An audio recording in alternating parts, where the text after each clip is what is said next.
ជំរាបសួរពុកម៉ែបងប្អូនទាំងគ្នាថ្ងៃនេះខ្ញុំបានបកង4-5ក្បាលយកមកធ្វើបកងកោះកុងអញ្ចឹងណាបងប្អូន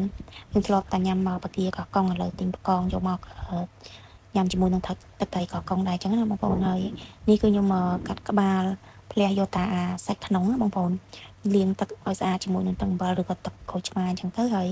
នេះខ្ញុំកាត់យកនឹងគេហៅយកអាចពីចេញអញ្ចឹងណាបងប្អូននេះខ្ញុំបក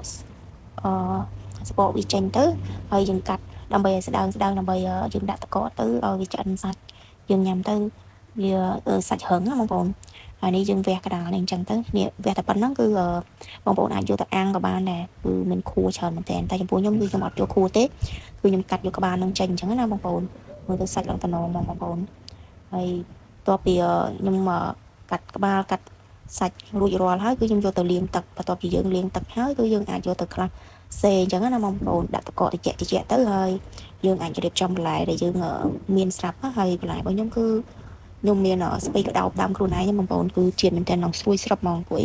ខ្ញុំដាំស្ពៃក្តោបនៅមុខផ្ទះបងប្អូនហើយខ្ញុំមានជីងកាមដែរជីងកាមក៏ដាំខ្លួនឯងដែរអញ្ចឹងណាបងប្អូនហើយមានខ្ទឹមខ្ញុំដាក់ខ្ទឹមសដែរបងប្អូនហើយក៏មានខ្ទឹមក្រហមលីងតិចតួចដែរបន្ទាប់មកគឺយើងអាចធ្វើញ៉ាំទាំងអស់គ្នាបានបងប្អូនហើយនេះយើងលើនេះរួចរាល់ហើយគឺខ្ញុំរៀបចំញ៉ាំឲ្យបងប្អូនទស្សនាអញ្ចឹងណាបងប្អូន